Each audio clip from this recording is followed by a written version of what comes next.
Hi friends, welcome to the YouTube channel Vasani sir chemistry.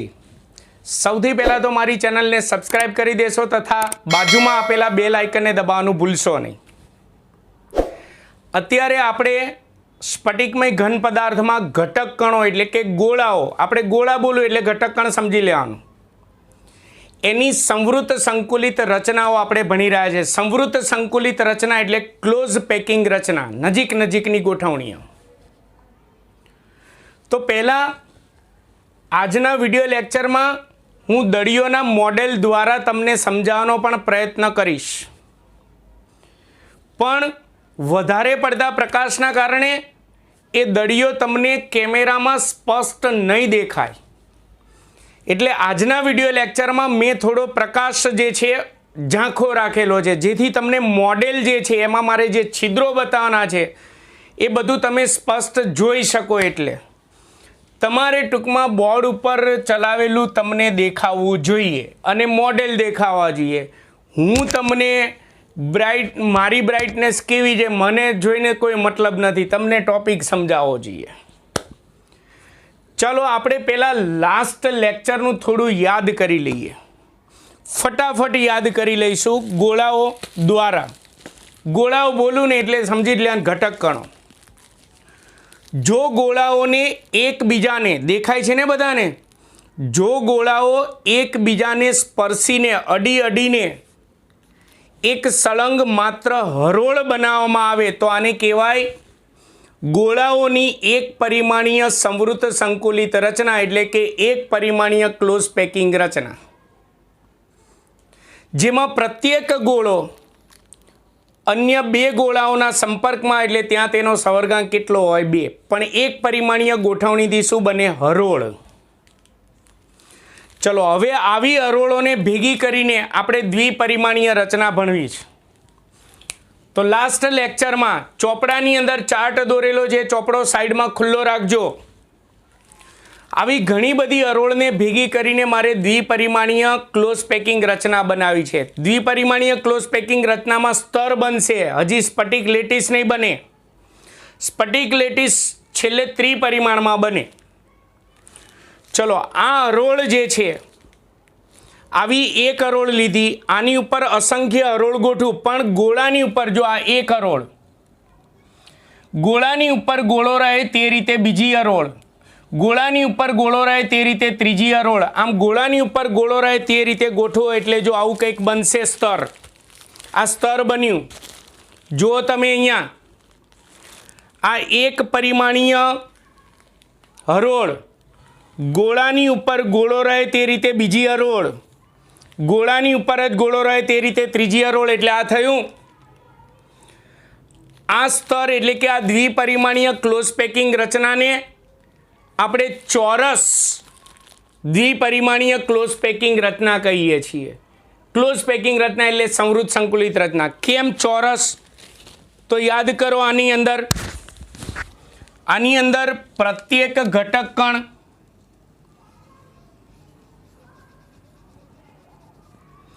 એ અન્ય 4 ઘટક કણોના સંપર્કમાં હોય એટલે તેનો સહગુણાંક 4 હોય। આ ચારે ચારના केन्द्रों एकबीजा साथे जोड़वामां आवे तो चौरस बने छे, माटे तेने चौरस क्लोज पेकिंग रचना कहेवाय। जो अहींया मॉडल द्वारा मैं चलाव्युं हतुं लास्ट लेक्चर में, कोईपण गोळो अन्य 4 गोळाना संपर्कमां छे, जो आ चारे चार गोळाना केन्द्रोने एकबीजा साथे जोड़वामां आवे तो चौरस बने, एटले आने द्विपरिमाणीय चौरस क्लोज पेकिंग रचना कहेवाय। क्लियर हशे? चलो हवे बीजी द्विपरिमाणीय क्लोज पेकिंग रचना, एमां हरोळ छे। आमां गोळानी उपर गोळो गोठवता हता, आमां 2 गोळा वच्चे एक, 2 गोळा वच्चे एक, 2 गोळा वच्चे एक, 2 गोळा वच्चे एक, एटले टूंकमां पहेली हरोळ उपर बीजी हरोळने सेज सरकीने गोठववानी, गोळा उपर गोळो नहीं गोठववानो। ए रीते त्रीजी हरोळ सेज सरकीने गोठवो, चौथी हरोळ सेज सरकीने गोठवो तो कंईक आ प्रकारनी गोठवणी बनशे। लास्ट टाइम मैं चलाव्युं हतुं। आ पहली हरोळ एक परिमाणीय, 2 गोळानी वच्चे एक गोळो, 2 गोळानी वच्चे एक गोळो, 2 गोळानी वच्चे एक, 2 गोळानी वच्चे एक, एम सरकीने बीजी हरोळ गोठवी, ए रीते सरकीने त्रीजी हरोळ गोठवी તો આ જે સ્તર બન્યું એટલે કે આ જે દ્વિપરિમાણીય ક્લોઝ પેકિંગ રચના બની તેને ષટકોણીય અથવા તો ષટકોણને શું કહેવાય? હેક્ઝાગોનલ ક્લોઝ પેકિંગ રચના કહેવાય. કેમ? કારણ કે આપણે લાસ્ટ લેક્ચરમાં ભણ્યા હતા કે આની અંદર કોઈ પણ ગોળો અન્ય 6 ગોળાઓના સંપર્કમાં આવજો. ધારો કે હું આ ગોળો લઉં તો 1 2 3 4 5 અને 6 ગોળાના સંપર્કમાં. જો મોડેલની અંદર તમે જુઓ એટલે જ મેં વચ્ચે રંગીન દડીઓ રાખેલી છે. કોઈ પણ ગોળો 1 2 3 4 5 6 ગોળાના સંપર્કમાં હોય એટલે એનો સવર્ગાંક આમાં 6 હોય, આમાં 4 હોય, આમાં 6 હોય. આમાં 6 ગોળાને તમે એના કેન્દ્રોને જોડો તો ષટકોણ બનશે. ષટકોણને ઇંગ્લિશમાં કહેવાય હેક્ઝાગોનલ. દેખાય છે ને? એટલે આ ગોઠવણીને એટલે કે આ ક્લોઝ પરિમાણીય રચનાને કહેવાય છે દ્વિપરિમાણીય ષટકોણીય અથવા તો હેક્ઝાગોનલ ક્લોઝ પેકિંગ રચના એટલે કે સંવૃત સંકુલિત રચના કહેવાય છે. આપણે લાસ્ટ લેક્ચરમાં દ્વિપરિમાણ સુધી ભણ્યા હતા. ટૂંકમાં એક પરિમાણથી હરોળ બને અને દ્વિપરિમાણથી સ્તરો બને. એ સ્તરો 2 પ્રકારના હોય, એક ચોરસ ક્લોઝ પેકિંગ રચનાનું સ્તર અને એક હેક્ઝાગોનલ ક્લોઝ પેકિંગ રચનાનું સ્તર. ક્લિયર? હવે આપણે આ દ્વિપરિમાણમાંથી ત્રિપરિમાણમાં જવાનું છે. જો હવે સ્ફટિક લેટીસ ધીમે ધીમે બનવાનું ચાલુ થશે. ચાર્ટ ખુલ્લો રાખજો તો ખ્યાલ આવશે, નહીં તો નહીં આવે. હવે દ્વિપરિમાણીય રચના 2 છે. એમાં પહેલી આ દ્વિપરિમાણીય ચોરસ ક્લોઝ પેકિંગ રચના છે. આ દ્વિપરિમાણીય ચોરસ ક્લોઝ પેકિંગ રચનાનું આ સ્તર છે. આવા અસંખ્ય સ્તરોને એકબીજા પર ગોઠવણ, પણ ચોરસ ક્લોઝ પેકિંગ રચના એટલે ગોળાની ઉપર જ ગોળો ગોઠવવાનો. અને હેક્ઝાગોનલ આવે ત્યારે 2 ગોળા વચ્ચે એક ગોળો રાખવાનો. એટલે આવા અસંખ્ય સ્તરોને ગોળાની ઉપર ગોળો ગોઠવી અને આખી આપણે ત્રિપરિમાણીય સ્ફટિક લેટીસ ભણવાનો છે. અહીંયા લેટીસ બનશે તો આવા અસંખ્ય સ્તરોમાંથી બનાવે. એટલે પહેલાં આમાંથી બનાવવાનો છે. એટલે આપણો પ્રશ્ન આ રીતે પૂછાય, દ્વિપરિમાણીય ચોરસ ક્લોઝ પેકિંગ રચનામાંથી ત્રિપરિમાણીય ક્લોઝ પેકિંગ રચના સમજાવો. 2 ગુણનો પ્રશ્ન. આની આકૃતિ ચોપડીમાં આપેલી છે પણ એ દોરવાની આવશે નહીં. ત્રિપરિમાણીય જે આકૃતિ દોરવાની આ મેં તમને કહેલું જ હશે. હું અહીંયા મુદ્દા ટૂંકમાં લખીશ, સમજાવવાનું વધારે છે એટલે. બાકી તમારે આખા મુદ્દા જ મોટે કરવાના. ચલો પહેલાં આમાંથી ત્રિપરિમાણીય ગોઠવણી કેવી રીતે કરવાની એ પહેલો મુદ્દો સમજી લો. આ ચોરસ ક્લોઝ પેકિંગ રચનાનું આ એક સ્તર છે. હવે આ પ્રથમ સ્તરને હું A કહી દઉં. એના પર બીજું સ્તર ગોળાની ઉપર જ ગોળો રહે તે રીતે ગોઠવવામાં આવે તો બીજું સ્તર પણ પ્રથમ સ્તર એ જેવું જ થશે. એવી રીતે અસંખ્ય સ્તરો, દરેક સ્તરો ગોળાની ઉપર ગોળો રહે તે રીતે ગોઠવવાનું. એટલે કંઈક આવું બનશે. જો આવું બનશે. આ ચોરસ ક્લોઝ પેકિંગ રચનાનું પ્રથમ સ્તર છે. દેખાય છે ને બધાને? જુઓ, ચોરસ ક્લોઝ પેકિંગ રચનાનું આ પ્રથમ સ્તર છે. જો ચોરસ ક્લોઝ પેકિંગ રચના છે ને, જો હવે આ પ્રથમ સ્તર છે. એના પર બીજું સ્તર, ત્રીજું સ્તર, આવા અસંખ્ય સ્તરો પણ ગોળાની ઉપર ગોળો રહે, ગોળાની ઉપર ગોળો રહે, ગોળાની ઉપર ગોળો રહે તે રીતે ગોઠવવાના. એટલે ટૂંકમાં આડી હરોળ લો કે આમ ઊભી હરોળ લો, ગોળાની ઉપર ગોળો આવવો જોઈએ. આ રીતે આપણે ગોઠવણી કરીએ તો આપણને આ ત્રિપરિમાણીય ગોઠવણી મળી. ક્લિયર છે બધાને?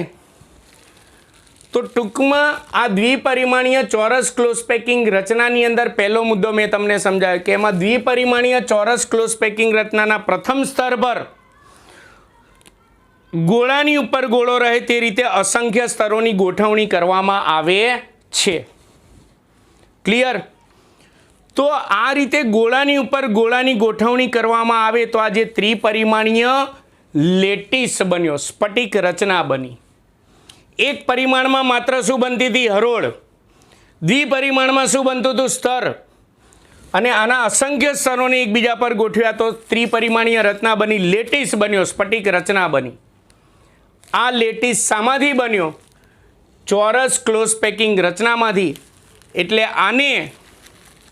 આ લેટીસને સાદો ક્યુબિક લેટીસ અથવા સાદી ઘન રચના કહેવામાં આવે છે. આ લેટીસને સાદો ક્યુબિક લેટીસ અથવા સાદી ઘન રચના કહેવામાં આવે છે.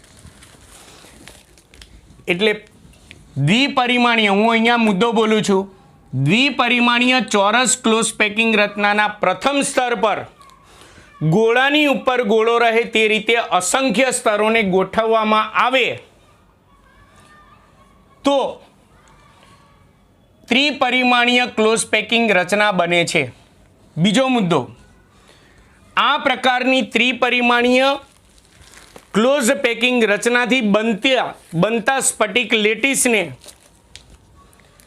સાદો ઘન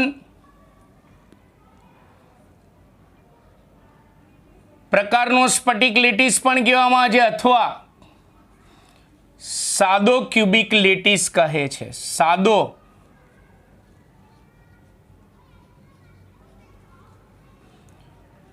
ક્યુબિક લેટીસ કહે છે. મિત્રો, આજે મેં થોડું પ્રકાશ જે છે થોડો ઝાંખો કર્યો છે, મોડલ તમને વ્યવસ્થિત દેખાય એટલા માટે, કારણ કે મારા મોડલમાં સફેદ દળીઓ આવે છે. વધારે ફોક્સ ચાલુ કરું, પ્રકાશ બલ્બ ચાલુ કરું તો દળીઓ, સફેદ દળીઓ સ્પષ્ટ નહીં દેખાય. એટલે ભલે આજના લેક્ચરમાં હું કાળો દેખાઉં, તમને આ દેખાવું જોઈએ, બસ. હું કેવો દેખાવું જોઈએ એનાથી મતલબ નથી. એટલે આ રીતે આના અસંખ્ય સ્તરોને ગોળા પર ગોળો ગોઠવ્યો તો ત્રિપરિમાણીય ક્લોઝ પેકિંગ રચના બની. એવા સ્ફટિક લેટીસને સાદો ઘન અથવા સાદો ક્યુબિક લેટીસ કહેવાય. ચલો હવે તેમાં સ્તરોની ગોઠવણી ચાલો સમજીએ.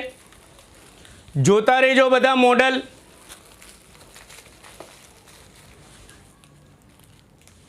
ચલો, આમાં પ્રથમ સ્તરને આપણે પ્રથમ સ્તર A કહીશું. આની આકૃતિ દોરવાની નથી એટલે મોડેલ દ્વારા જ સમજો. આને પ્રથમ સ્તરને A કહીએ તો બધા સ્તર ગોળાની ઉપર જ ગોળો ગોઠવાયેલો છે એટલે બધા સ્તર A સ્તર જેવા જ છે.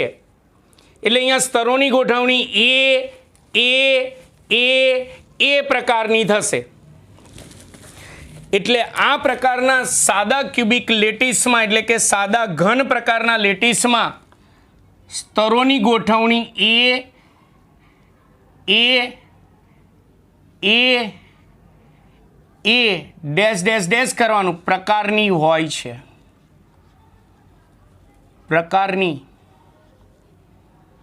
હોય છે. બીજું, આપણે તો એવું ભણ્યા હતા કે કોઈ પણ સ્ફટિક લેટીસ એકમ કોષોની નિયમિત ત્રિપરિમાણીય ગોઠવણીથી બને. તો રાઈટ, આને ભલે અત્યારે આપણે સમજવા માટે અલગ અલગ સ્તર ગોઠવીને ભણ્યા, પણ વાસ્તવમાં આવો ક્યુબિક લેટીસ જે હોય એ આદિમ એકમ કોષ યાદ કરો, પરમાણુની સંખ્યાની ગણતરીમાં 8 ખૂણાઓ પર ગોળાઓ એકબીજાને સ્પર્શીને એ ગોળાનો બહારનો ભાગ આપણે કાપી નાખ્યો હોય તેવા કાપેલા ગોળાવાળો આદિમ એકમ કોષને અડીને નિયમિત ત્રિપરિમાણમાં ગોઠવો ને એટલે આવા સ્તરો બની જ જાય ઓટોમેટિક. કલ્પના કરજો ઘરે જઈને. ટૂંકમાં આ સાદો ક્યુબિક લેટીસ જે છે એ કયા પ્રકારના એકમ કોષની નિયમિત ત્રિપરિમાણીય ગોઠવણીથી બને છે? આદિમ એકમ કોષ.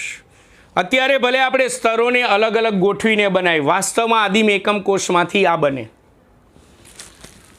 તો આ પ્રકારના સાદા ક્યુબિક લેટીસમાં એકમ કોષ તરીકે આદિમ એકમ કોષ હોય છે. ચોપડીની આકૃતિમાં દોરેલ છે, જોજો.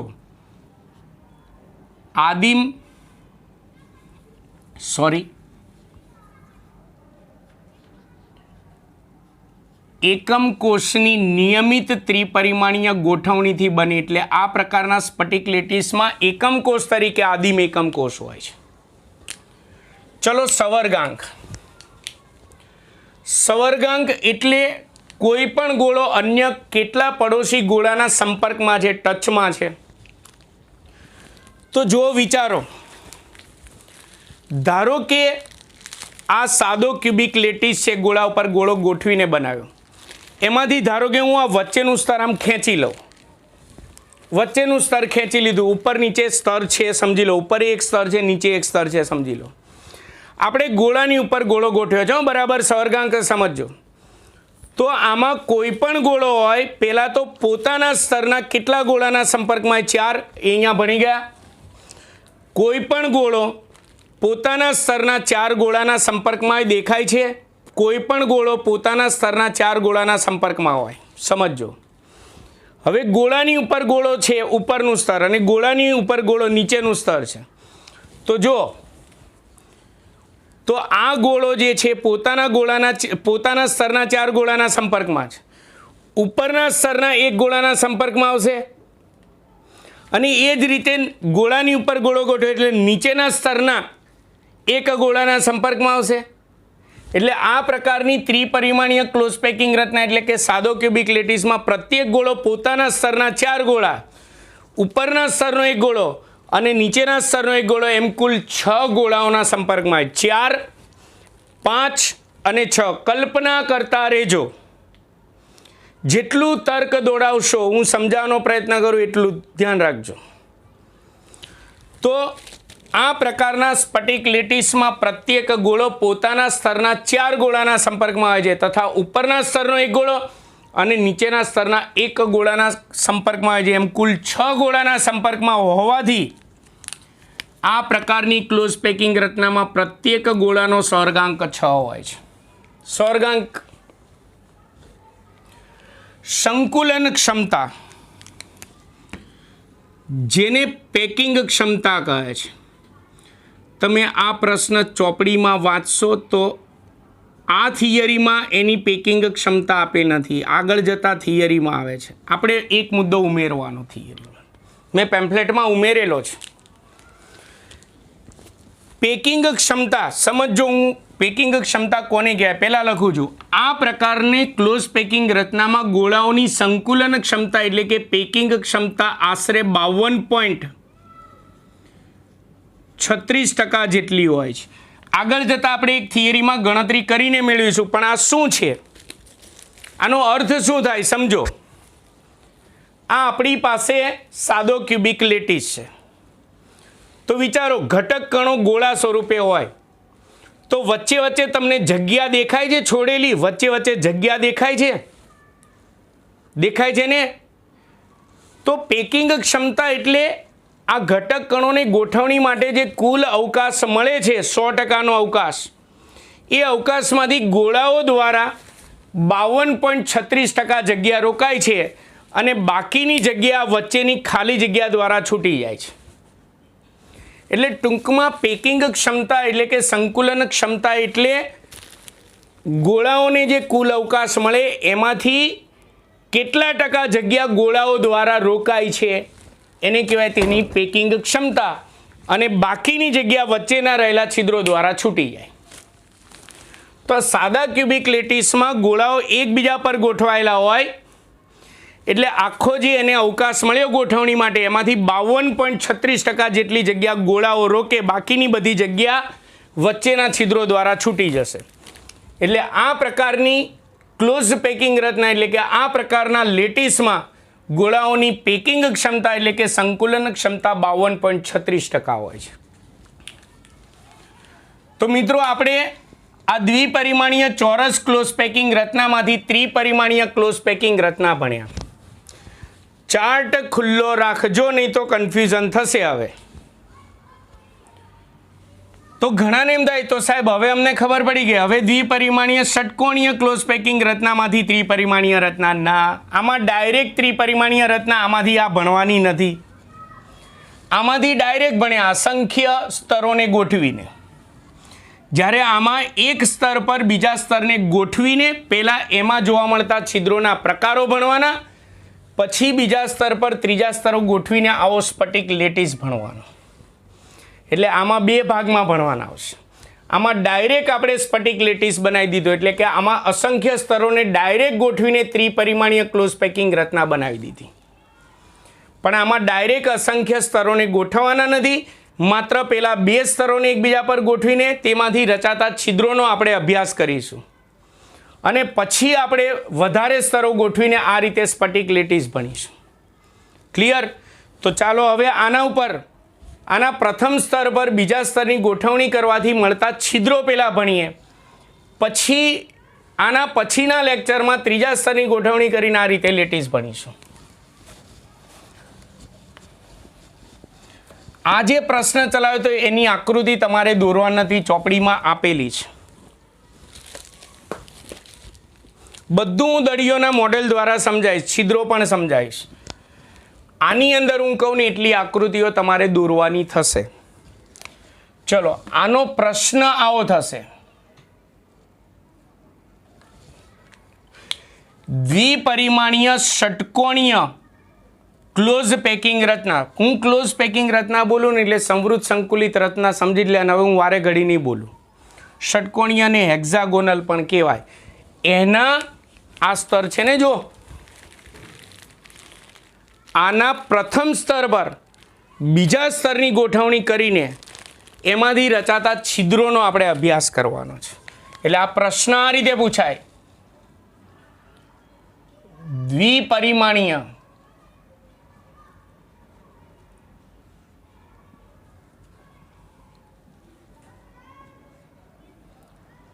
ષટકોણીય.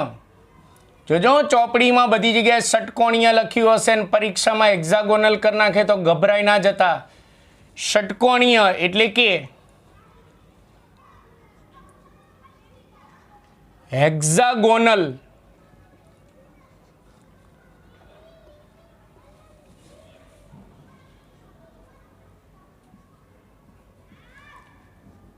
ક્લોઝ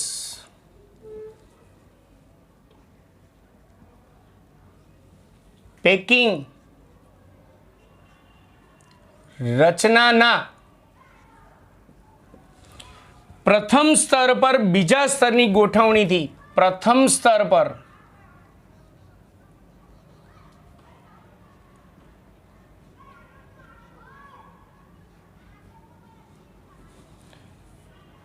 બીજા સ્તરની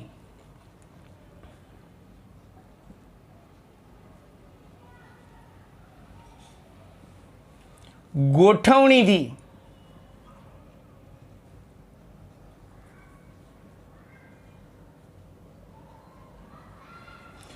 રચાતા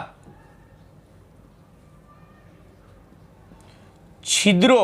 અત્યારે સ્ફટિક લેટીસ નહીં, પહેલા છિદ્રોના પ્રકારો, પછી સ્ફટિક લેટીસના પ્રકારો ભણીશું. એ આવતા લેક્ચરમાં આવશે. રચાતા છિદ્રોના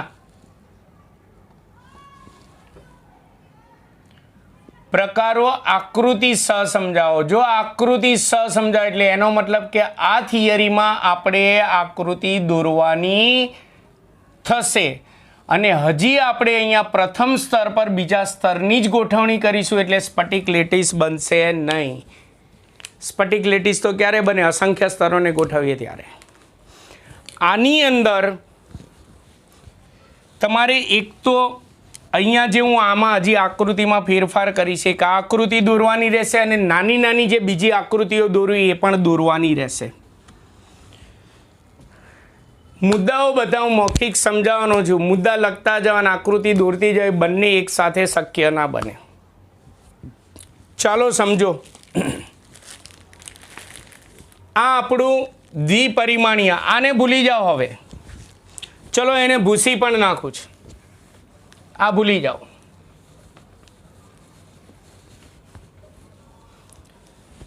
આની પહેલી આકૃતિ અહીંયા બનશે.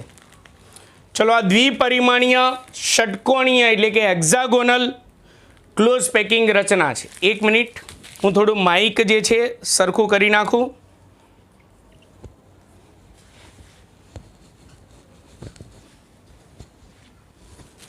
ચલો, આ દ્વિપરિમાણીય ષટકોણીય ક્લોઝ પેકિંગ રચના છે, બરાબર.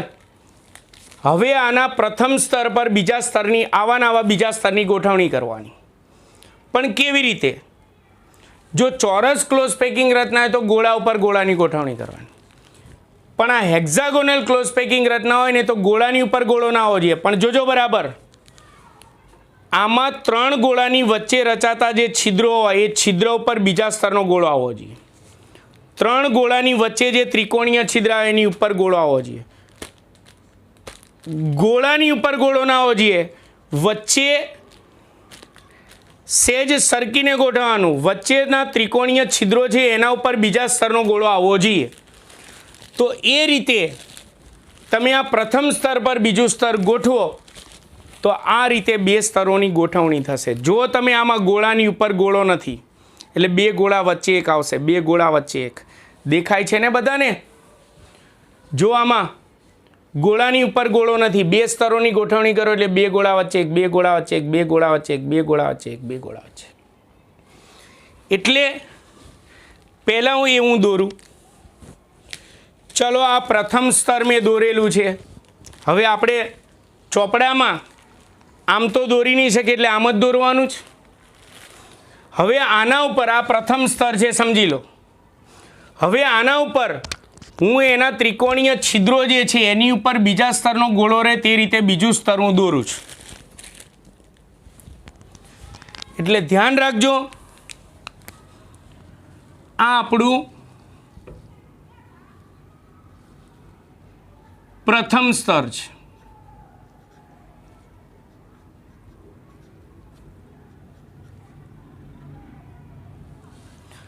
હવે એની અંદર હું ગ્રીન કલરથી દોરું એટલે તમને દેખાય. આની ઉપર હું બીજું સ્તર ગોઠવું છું. આમ ખરેખર આપણે કેવી રીતે હોય આમ કલ્પના કરવાની, આની ઉપર બીજું જ, પણ આપણે બોર્ડ ઉપર તો આમ જ દોરી શકીશું. આ પહેલું સ્તર ને એની આગળ બીજું સ્તર. ચાલો, બીજું સ્તર ગોળાની ઉપર ગોળો નથી રાખવાનો, પણ આ 3 ગોળા વચ્ચે જે છિદ્ર હોય એની ઉપર બીજા સ્તરના ગોળાનું ગોળો ગોઠવાય એ રીતે આપણે બીજું સ્તર ગોઠવવાનું. દરેક વખતે આ ત્રિકોણીય છિદ્ર ઉપર ગોળો રહેવો જોઈએ બીજા સ્તરનો. મારે સાથે સાથે દોરવાનું છે એટલે થોડી ધીરજ રાખજો. ચલો, એ જ રીતે ટૂંકમાં ગોળા ઉપર ગોળો નહીં રાખવાનો, સહેજ સરકીને રાખવાનો. એ જ રીતે અહીંયા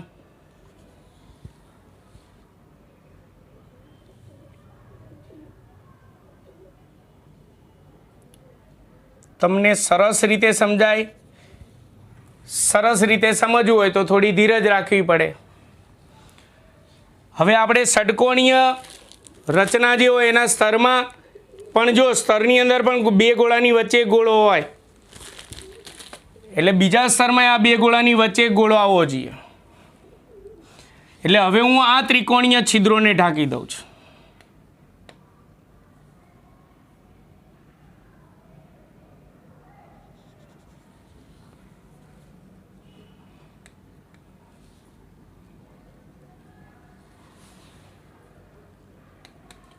ચોપડીમાં આકૃતિ આપેલી જ છે, જરૂર પડે ચોપડીની આકૃતિ પણ ખુલ્લી રાખો એટલે તમને ખ્યાલ આવી જશે.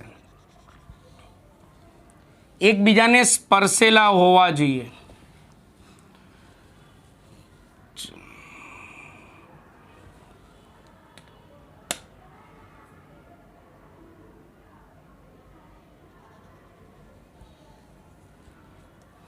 મારે ઉપરના સ્તરના ગોળા સહેજ વધારે પડતા ઉપર દોરાઈ ગયા છે.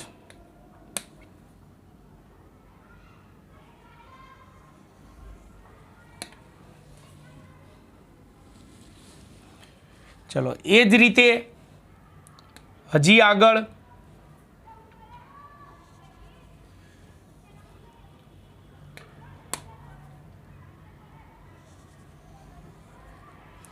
ટૂંકમાં દરેક વખતે આ ત્રિકોણીય છિદ્ર ઢંકાઈ જાય ને એ રીતે મારે બીજું સ્તર દોરવાનું છે.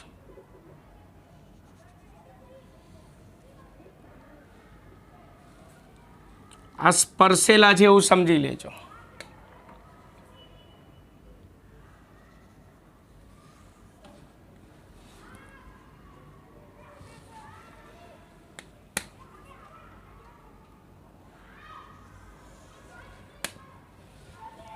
એટલે આ રીતે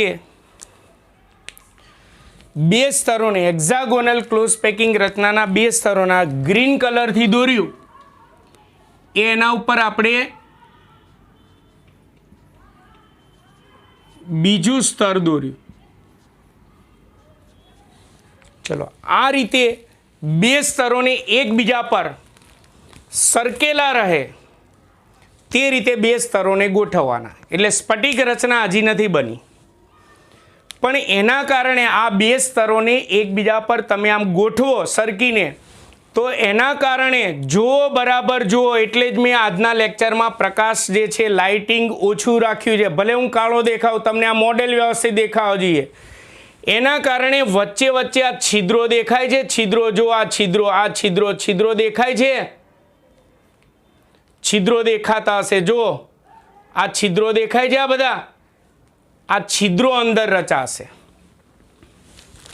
એના કારણે આની અંદર છિદ્રો રચાય. આ છિદ્રો મુખ્ય બે પ્રકારના હોય છે. એક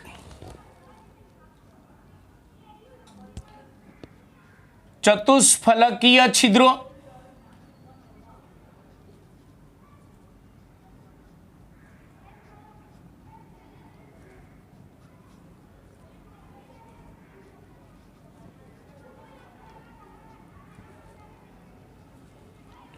અને બે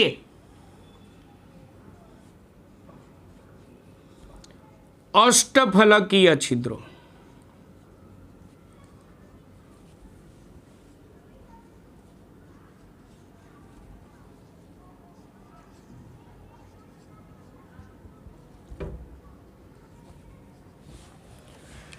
ચલો એની અંદર આપણે એ છિદ્રોને ઓળખીએ. તો બરાબર જો ચતુષ્ફલકીય છિદ્રો કેવી રીતે રચાય છે, જોજો બરાબર ખાસ. હું કહું ને એટલા ગોળા તમે જુઓ. બધા છિદ્રોને એક સાથે તમે જોવા જશો ને તો નહીં ખબર પડે. એટલે હું કહું એટલો ભાગ તમે જુઓ. પહેલાં આ પ્રથમ સ્તરના પાછળના ત્રણ ગોળા છે, 1, 2 અને 3. આ રીતે છે જો. 2 ઉપર અને 1 નીચે છે જો. આ રીતે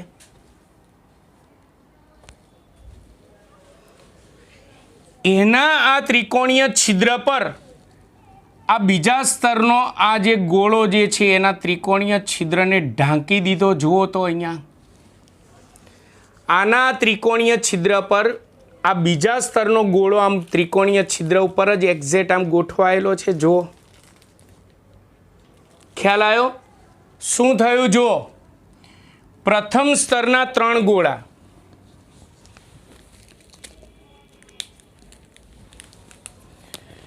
પ્રથમ સ્તરના 3 ગોળા 1,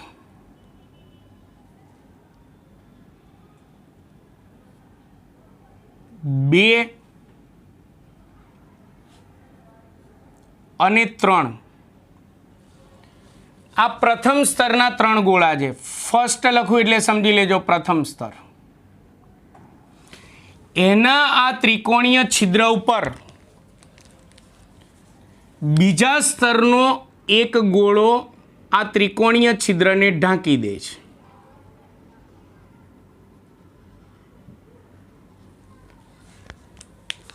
એટલે આવું થયું. જો પ્રથમ સ્તરના 3 ગોળા જે છે એના ત્રિકોણીય છિદ્ર ઉપર બીજા સ્તરનો ગોળો ગોઠવાયેલો હોય અથવા એનાથી ઊંધું હોય, ઉલટું હોય, અથવા એનાથી ઉલટું. એટલે જો પ્રથમ સ્તર જો હું બતાવું તમને, અથવા એનાથી ઉલટું.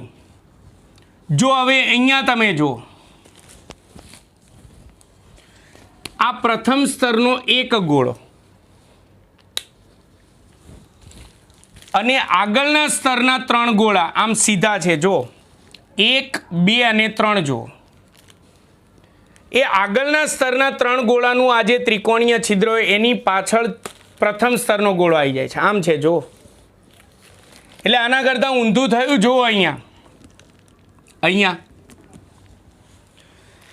એટલે શું થયું? જો ફરી એકવાર કહું છું, પ્રથમ સ્તરના 3 ગોળા ની ઉપર એના ત્રિકોણીય છિદ્ર પર બીજા સ્તરનો એક ગોળો ગોઠવાયેલો હોય અથવા એનાથી ઊંધી રચના હોય, એનાથી ઊંધી એટલે પ્રથમ સ્તરનો એક ગોળો અને આગળના સ્તરના 3 ગોળા, આ રીતે રચના હોય તો આ 4 ગોળાઓની વચ્ચે રહેલું જે છિદ્ર હોય ને એ છિદ્રને ચતુષ્ફલકીય છિદ્ર કહેવાય. કેમ હમણાં કહું છું. આ છિદ્રને તમે આમ જુઓ પ્રકાશમાં તો આ છિદ્ર આરપાર ના જોઈ શકાય. જો અત્યારે તમને આરપાર દેખાય જ, પણ એમાં આ ગોળો આવી ગયો એટલે કલ્પના કરો આ ગોળો હું અહીંયા ગોઠવી દઉં તો આ છિદ્ર તમને આરપાર દેખાશે ખરું? નહીં દેખાય. તો ટૂંકમાં ચતુષ્ફલકીય છિદ્રોને સંજ્ઞામાં ટી વડે દર્શાવવામાં આવે છે. તો જો હું અહીંયા કઈ કઈ જગ્યાએ ચતુષ્ફલકીય છિદ્રો છે ટી વડે દર્શાવું, 2 શક્યતા ધ્યાન રાખજો. આ લીલા કલરનું દોર્યું એ સેકન્ડ નંબરના સ્તરનું છે. હજી એક આકૃતિ દોરું. પ્રથમ સ્તરનો એક ગોળો આના કરતાં ઊંધું હોય, આ ફર્સ્ટ સ્તર, અને બીજા સ્તરના 3 ગોળા, એક ઉપર અને 2 નીચે, આ સેકન્ડ સ્તર. ઉલટું થયું. જો ફરી એકવાર, પ્રથમ સ્તરના 3 ગોળા તો આમ હશે, એના ત્રિકોણીય છિદ્ર પર બીજા સ્તરનો એક ગોળો ગોઠવાયેલો હોય, અથવા એનાથી ઉલટું પ્રથમ સ્તરનો એક ગોળો એ બીજા સ્તરના 3 ગોળાના ત્રિકોણીય છિદ્ર પર હોય, કાં તો આમ હોય કાં તો આમ હોય. તો આ 4 ગોળાઓની વચ્ચે રચાતા છિદ્રને ચતુષ્ફલકીય છિદ્રો કહે છે. શા માટે ચતુષ્ફલકીય છિદ્રો એ પછી કહું છું, પહેલાં આપણે દર્શાવી દઈએ. તેને ટી વડે દર્શાવે. તમે જુઓ, પહેલાં આવા પ્રથમ સ્તરના 3, એની ઉપર બીજા સ્તરનો એક એટલે આ ટી. હું ટી વડે દર્શાવું એ બધા ચતુષ્ફલકીય છિદ્રો છે. એ કદી આરપાર ના જોઈ શકાય. ક્લિયર છે? એ જ રીતે તમે જુઓ અહીંયા, હજી આ પ્રથમ સ્તરના 3, એની આગળ એક બીજા સ્તરનો એક ગોળો, આ બધા ટી છે. ચતુષ્ફલકીય છિદ્રો 4 ગોળા દ્વારા રચાય. હજી અહીંયા, હવે અહીંયા તમે જુઓ આ રીતનું હશે, પાછળના સ્તરનો એક ગોળો અને આગળના સ્તરના 3 ગોળા,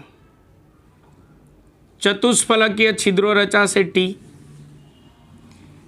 અહીંયા પણ હજી ઉલટું છે, પાછળના સ્તરનો એક ગોળો અને આગળના સ્તરના 3 ગોળા, એટલે અહીંયા પણ ટી રચાય છે.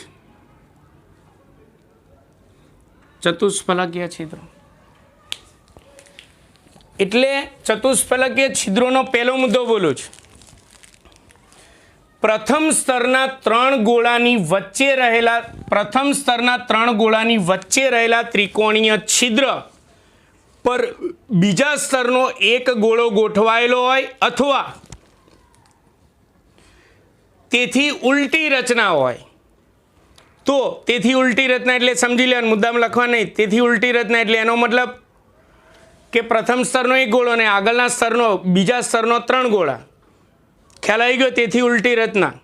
ફરી વાર બોલું છું. પહેલો મુદ્દો, પ્રથમ સ્તરના 3 ગોળા ની વચ્ચે રહેલા ત્રિકોણીય છિદ્ર પર બીજા સ્તરનો એક ગોળો ગોઠવાયેલો હોય અથવા તેનાથી ઉલટી રચના હોય તો આ 4 ગોળાઓ દ્વારા રચાતા છિદ્રને ચતુષ્ફલકીય છિદ્ર કહે છે, જેને ટી વડે દર્શાવવામાં છે. એટલે આકૃતિમાં ટી કરવાનું. હવે આને ચતુષ્ફલકીય છિદ્રો કેમ કહ્યા તમે જુઓ. આના બધા ગોળાના કેન્દ્રોને એકબીજા સાથે જોડો તો સમચતુષ્ફલક બને. જુઓ, પહેલાં આની આ 4ની વચ્ચે જે જગ્યા રહી જાય ને એ ચતુષ્ફલકીય છિદ્ર. પહેલાં નીચેના 3ને એકબીજા સાથે જોડો એટલે નીચે એક ત્રિકોણ બનશે. જુઓ,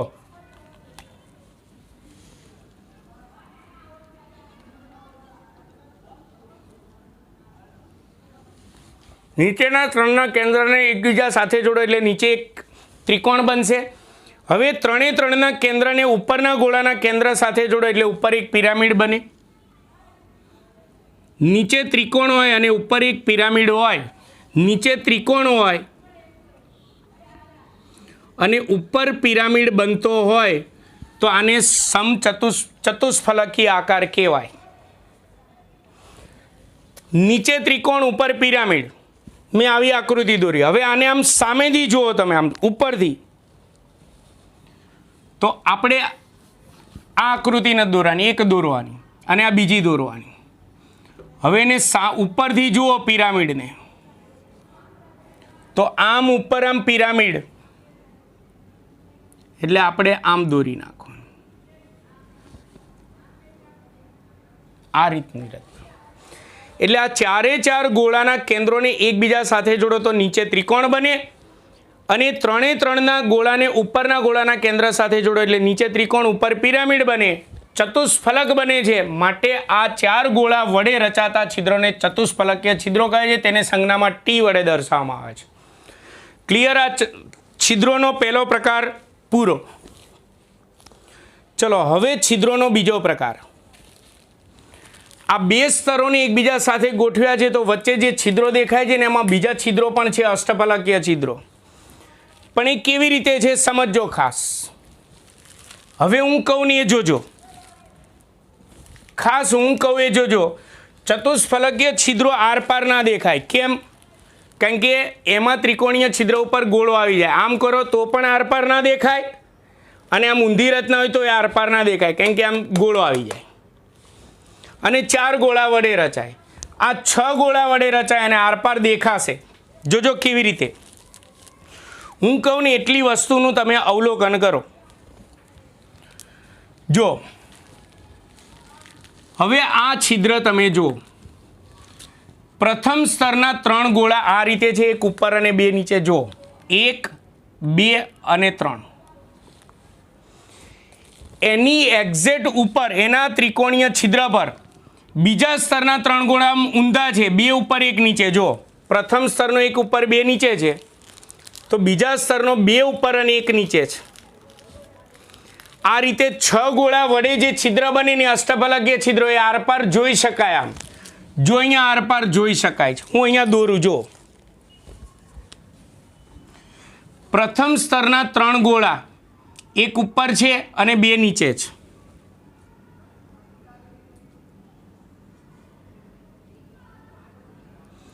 હું અહીંયા સર્કલ વગર દોરું છું એટલે સહેજ આઘા પાછું થશે. તમારે થોડું સમજી લેવાનું. તમારે પરીક્ષામાં હાથથી નહીં દોરવાનું, સર્કલ માસ્ટરનો ઉપયોગ કરવાનો. આ પ્રથમ સ્તરના 3 ગોળા છે. ચલો એની વચ્ચે આ ત્રિકોણીય છિદ્ર છે, ઊંધા ત્રિકોણ આકારનું.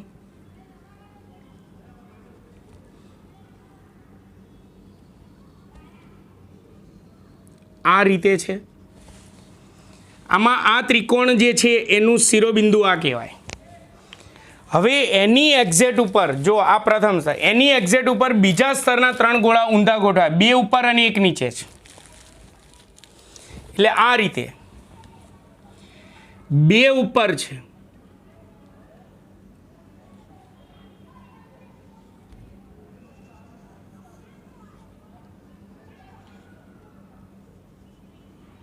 આ ગોળો સમજી લેજો. અહીંયા મારે મેં કીધું ને સર્કલ માસ્ટરથી મેં દોર્યો નથી એટલે થોડો વ્યવસ્થિત નથી આવ્યો. તો આનો ત્રિકોણ આમ સીધા આકારનો બન્યો. જો તો આ સેકન્ડ સ્તરના 3 ગોળા, તો આનું ત્રિકોણીય છિદ્ર જે છે એ એક્ઝેક્ટ આના ત્રિકોણીય છિદ્ર ઉપર જ આવશે, પણ સીધો ત્રિકોણ બનશે. આમાં જુઓ આ રીતે સ્ટાર જેવું વચ્ચે આ છિદ્ર બનશે. અષ્ટફલકીય છિદ્રને ઓ વડે દર્શાય. આ છિદ્રને અષ્ટફલકીય છિદ્ર ઓ કહેવાય. એ આરપાર દેખાય. ટૂંકમાં આની અંદર પ્રથમ સ્તરના ત્રિકોણનું શિરોબિંદુ નીચેની દિશામાં છે, તો બીજા સ્તરના 3 ગોળાનું શિરોબિંદુ ક્યાં છે? ઉપરની દિશામાં. એટલે ટૂંકમાં અષ્ટફલકીય છિદ્ર જે છે પ્રથમ સ્તરના 3 ગોળાના ત્રિકોણીય છિદ્ર પર બીજા સ્તરના 3 ગોળાનું ત્રિકોણીય છિદ્ર એકબીજાના શિરોબિંદુઓ વિરુદ્ધ દિશામાં રહે તે રીતે ગોઠવાયેલા હોય તો આ 6 ગોળાઓ વડે રચાતા છિદ્રને અષ્ટફલકીય છિદ્ર કહે. જે આરપાર જોઈ શકાય તેને ઓ વડે દર્શાવાય. તો જો હું અહીંયા ઓ લખું છું, એ બધા જ અષ્ટફલકીય છિદ્રો છે. જો એક અહીંયા ઓ, આ બધા જ આરપાર જોઈ શકાશે. ચોપડીની અંદર આકૃતિ આપેલી છે, જોજો. અષ્ટફલકીય છિદ્રોની સંખ્યા ઓછી હોય છે એ રીતે અહીંયા હજી હોત તો અહીંયા પણ ઓ આવત. બીજું અહીંયા હજી મારે લખવાનું રહી ગયું, આ ટી છે. ચતુષ્ફલકીય છિદ્રોની સંખ્યા વધારે હોય, અષ્ટફલકીય છિદ્રોની સંખ્યા ઓછી હોય. એટલે ટૂંકમાં આનો મુદ્દો બોલું છું. મુદ્દો, પહેલો મુદ્દો, પ્રથમ સ્તરના 3 ગોળાની વચ્ચે રહેલા ત્રિકોણીય છિદ્ર પર બીજા સ્તરના 3 ગોળા વચ્ચે રહેલું ત્રિકોણીય છિદ્ર એકબીજાના શિરોબિંદુઓ વિરુદ્ધ દિશામાં રહે તે રીતે ગોઠવાયેલા હોય તો આ 6 ગોળાઓ વડે રચાતા છિદ્રને અષ્ટફલકીય છિદ્ર કહે છે. તેને ઓ વડે દર્શાવવામાં આવે છે. શા માટે આને અષ્ટફલકીય છિદ્ર કહેવાય? તો આમાં 4 ગોળા વડે રચાય, આમાં 6 ગોળા વડે. આમાં 4 ગોળાના કેન્દ્રોને જોડો તો સમચતુષ્ફલક આકાર બને, એટલે સમચતુષ્ફલકીય છિદ્ર. હવે આના 6 ગોળાને એકબીજા સાથે જોડો તો અષ્ટફલક બને. અષ્ટફલક એટલે આપણે અગાઉ ભણી ગયા, વચ્ચે ચોરસ કે લંબચોરસ હોય, ઉપર એક પિરામિડ અને નીચે એક પિરામિડ હોય, તેને અષ્ટફલકી આકાર કહેવાય. આ રફલી આકૃતિ છે. વચ્ચે ચોરસ કે લંબચોરસ, ઉપર એક પિરામિડ અને નીચે એક પિરામિડ હોય, એને અષ્ટફલકી આકાર કહેવાય. તો આ 6 ગોળાના કેન્દ્રોને એકબીજા સાથે જોડો ને તો આવું અષ્ટફલકીય છિદ્ર વચ્ચે બને. પણ એ અષ્ટફલકને આપણે ઉપરથી જોઈએ તો કેવો દેખાય એ આપણે અહીંયા થિયરીમાં દોરવાનો છે. ઉપરથી જોઈએ તો વચ્ચે ચોરસ કે લંબચોરસ. ચલો, ઉપર એક પિરામિડ, આ ઉપરનો પિરામિડ,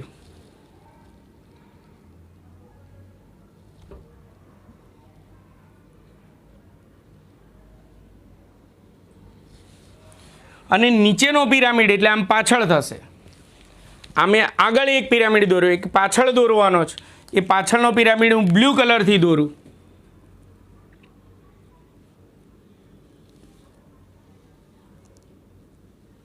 આ રીતે દોરા. એટલે આને આમ ઉપરથી જોઈએ તો આવી આકૃતિ દેખાય. આ અષ્ટફલકીય છિદ્રો થયા. આ બધી આકૃતિઓ દોરવાની છે. ક્લિયર છે? હવે આ ચતુષ્ફલકીય છિદ્રો અને અષ્ટફલકીય છિદ્રોની સંખ્યા 2 સ્તરોને એકબીજા પર ગોઠવવામાં આવે તો એની સંખ્યા જે છે આ ગોળાઓની સંખ્યા પર આધાર રાખે. ગોળા એટલે ઘટકણો. કેવી રીતે? તો પહેલાં કહી દો, આ ગોળાઓની સંખ્યાના આ જે મુદ્દા લખું એની સાબિતી અત્યારે આ આકૃતિ ઉપરથી નહીં મળે કે પછી આ મોડેલ દ્વારા નહીં મળે. એની ગણતરીની સાબિતી આગળ જતાં એક થિયરી આવશે, ત્યાં સાબિતી હું આપીશ. એટલે અત્યારે સમજી લો કે ધારો આ બંને છિદ્રોની સંખ્યા કેટલી હોય તો ગોળાની સંખ્યા પર આધાર રાખે. ધારો કે આ ગોઠવણીમાં ગોળાઓની સંખ્યા કેપિટલ N છે. જોજો આના ઉપરથી દાખલા આવશે, સાબિતી આની આવતી વખત પછી એક થિયરીમાં આવશે. એટલે ધારો કે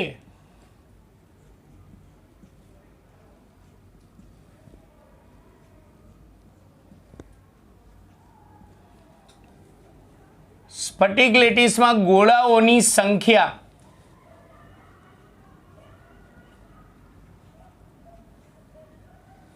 બરાબર કેપિટલ N છે. તો માટે તેમાં અષ્ટફલકીય છિદ્રો જે હોય એની સંખ્યા ગોળાઓની સંખ્યા જેટલી જ હોય. તો માટે તેમાં અષ્ટફલકીય છિદ્રો, હું અહીંયા ટૂંકમાં લખું છું, અષ્ટફલકીય છિદ્રોની સંખ્યા ગોળાઓની સંખ્યા જેટલી જ હોય એટલે કે કેપિટલ N હોય. આવતી વખતે આના પરથી હું દાખલા ગણાવવાનો છું એટલે ખાસ ધ્યાન રાખજો. અષ્ટફલકીય છિદ્રોની સંખ્યા કેપિટલ N હોય અને ચતુષ્ફલકીય છિદ્રોની સંખ્યા ગોળાઓની સંખ્યા કરતાં બમણી હોય. મેં હમણાં જ કીધું ચતુષ્ફલકીય છિદ્રોની સંખ્યા વધારે હોય, અષ્ટફલકીય છિદ્રોની સંખ્યા ઓછી હોય. એટલે માટે ચતુષ્ફલકીય છિદ્રોની સંખ્યા ગોળાઓની સંખ્યા કરતાં બમણી હોય. તો ગોળાઓની સંખ્યા n છે તો ચતુષ્ફલકીય છિદ્રોની સંખ્યા બમણી એટલે કે 2n જેટલી હોય છે. એટલે આ ચતુષ્ફલકીય અને અષ્ટફલકીય છિદ્રોની સંખ્યા એ ગોળાઓની સંખ્યા પર આધાર રાખે. એટલે ગોળાની સંખ્યા જેટલા જ અષ્ટફલકીય છિદ્રો હોય પણ ગોળાની સંખ્યા કરતાં બમણી સંખ્યામાં ચતુષ્ફલકીય છિદ્રોની સંખ્યા હોય. આની સાબિતી આપણે આ આકૃતિ ઉપરથી કે પછી આ મોડેલ ઉપરથી આપણે આપી શકીએ નહીં. આની સાબિતીની સ્પેશિયલ આપણે એક થિયરી આગળ જતા આવશે, પણ નેક્સ્ટ લેક્ચરના દાખલા માટે આ ખાસ ધ્યાન રાખજો. આ બીજી થિયરી પૂરી કરી. ચાર્ટ ખુલ્લો રાખજો એટલે ખબર પડે. જરૂર પડે આમ પેન્સિલથી ટીક કરતા જાઓ કે આપણે ચાર્ટમાં કેટલી કેટલી વસ્તુ ભણતા જઈએ છીએ. હવે આપણે આ ષટકોણીય દ્વિપરિમાણીય ક્લોઝ પેકિંગ રચનામાં પ્રથમ સ્તર પર બીજા સ્તરની ગોઠવણી કરી અને તેની વચ્ચે રચાતા છિદ્રોના પ્રકારો ભણ્યા. હવે નેક્સ્ટ લેક્ચરમાં આ બીજા સ્તર પર ષટકોણીય ક્લોઝ પેકિંગ રચનાના ત્રીજા સ્તરની ગોઠવણી કરીશું. એટલે ત્રિપરિમાણીય ગોઠવણી જે ત્રીજું સ્તરની પહેલાં પ્રથમ સ્તર પર બીજા સ્તરની ગોઠવણી કરી, છિદ્રોના પ્રકારો ભણ્યા, સ્ફટિક લેટિસ નથી બન્યો. હવે ચાર્ટમાં તમે જો હવે બીજા સ્તર પર ત્રીજા સ્તરની ગોઠવણી કરીએ તો સ્ફટિક લેટિસ બનશે. એ બે પ્રકારના જે મેં ચાર્ટમાં લખ્યા છે, HCP અને CCP. HCP અને CCP શું છે? તો આ બીજા સ્તર પર ત્રીજા સ્તરની ગોઠવણી કરવાથી બનતી સ્ફટિક રચનાઓ જે છે એ આપણે હવે નેક્સ્ટ લેક્ચરમાં ભણીશું. એટલે ચાર્ટમાં હવે છેલ્લો ભાગ બાકી રહ્યો. જેટલી વસ્તુ ભણતા જઈએ એને સેટ ટીક કરતા રહેજો. આ થિયરીની આ ત્રણે ત્રણ આકૃતિઓ દોરવાની છે. મિત્રો, તમને મારો વિડીયો લેક્ચર કેવો લાગ્યો તેના વિશે તમે જરૂરથી કમેન્ટ કરજો. મારા વિડીયોને લાઈક અને સબસ્ક્રાઈબ કરવાનું ભૂલતા નહીં. નમસ્કાર.